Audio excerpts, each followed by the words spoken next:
The Ontario Legislative Building is a structure in central Toronto. Designed by Richard A. Waite, the Ontario Legislative Building is an asymmetrical 5-story structure built in the Richardsonian Romanesque style with a load-bearing iron frame. This is clad inside and out in Canadian materials where possible. The 10.5 million bricks were made by inmates of the Central Prison, and the Ontario sandstone, with a pink hue that has earned the building the colloquial name of the Pink Palace, comes from the Credit River Valley and Orangeville, Ontario, and was given a rustic finish for most of the exterior, but dressed for trim around windows and other edges.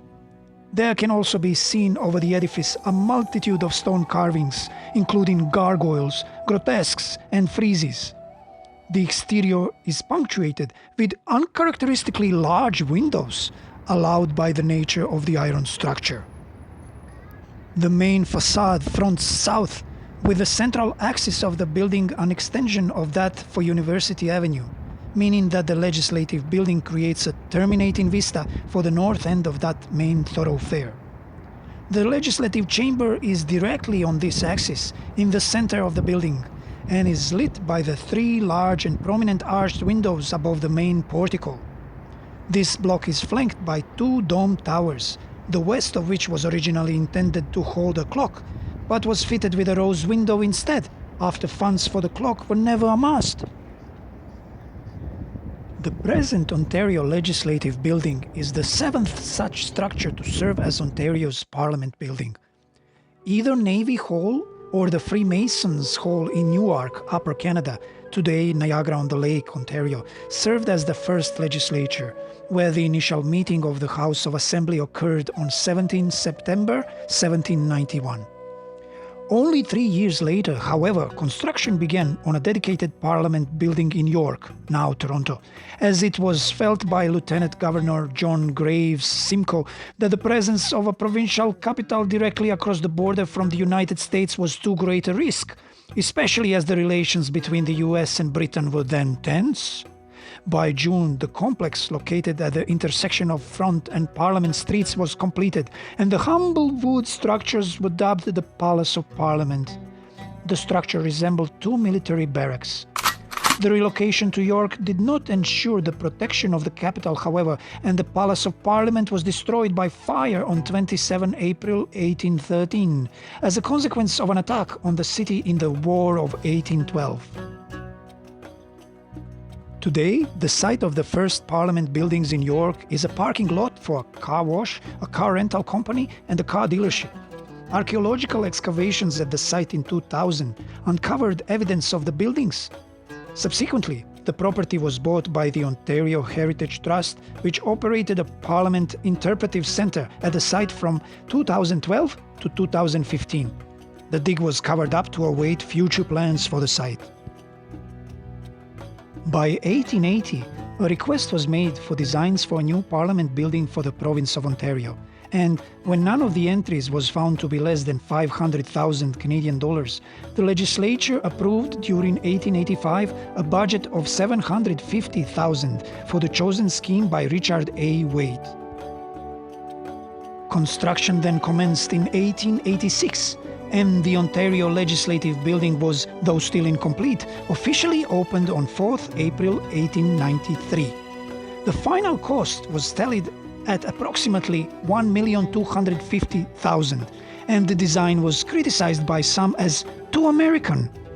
This left the old Parliament building on Front Street vacant, and it stood as such for nearly a decade before it was demolished, from 1900 to 1903. The site was then sold to the Grand Trunk Railway, which used the former parliamentary land for freight sheds and marshalling yards. The location is now occupied by the Canadian Broadcasting Centre, a public square, and a number of high-rise buildings. With an increase in population in the province, it became necessary in 1909 to add a wing to the north side of the Ontario Legislative Building, enclosing the courtyard.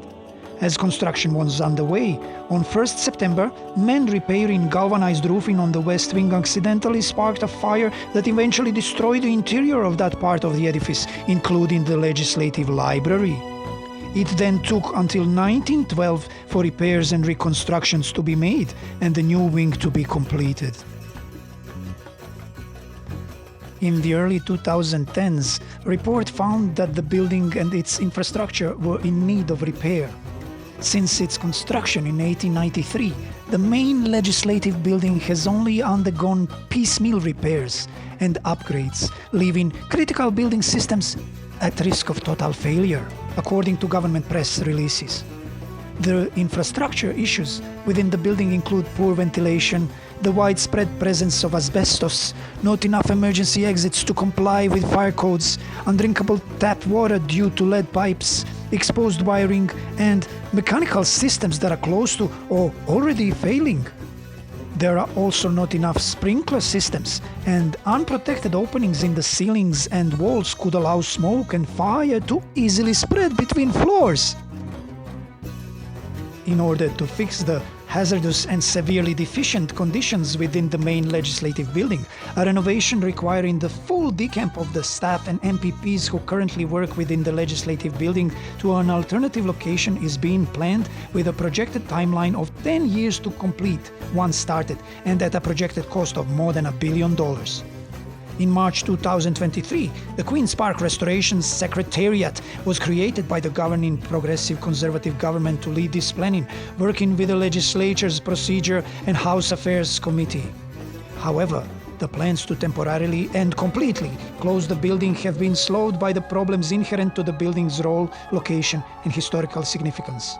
It has been estimated that any alternative site chosen must have at least 500,000 square feet of space to house the hundreds of offices which are currently within the legislative building, not to mention an additional 5,000 square feet of space to house the legislative chamber where MPPs meet to debate.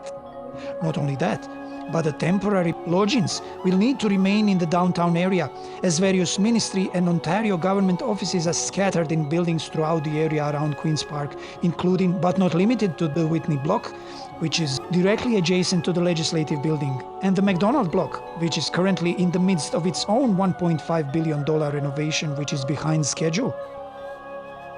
Moreover, a portion of the TTC's Line 1 subway runs directly under the legislative building and grounds, and there is presumed to be abandoned and unknown infrastructure that lies below the building. Finally, the building's history means there are a multitude of exterior considerations for the project. There are more than 30 statues, monuments and plaques on the grounds, as well as 3 Japanese cherry trees, which were a gift from the Japanese consulate in Toronto in 2005. Due to these issues, the original goal of closing the building for the renovation by 2026 has been pushed back to at least 2028. And the former minister formerly in charge of the project was quoted in March 2024 saying, "The more you dig into it, the more comes up." According to a member of the legislature's Procedure and House Affairs Committee involved in the planning of the renovation, a potential temporary relocation site has been identified and negotiations are underway, though the potential location has been kept secret.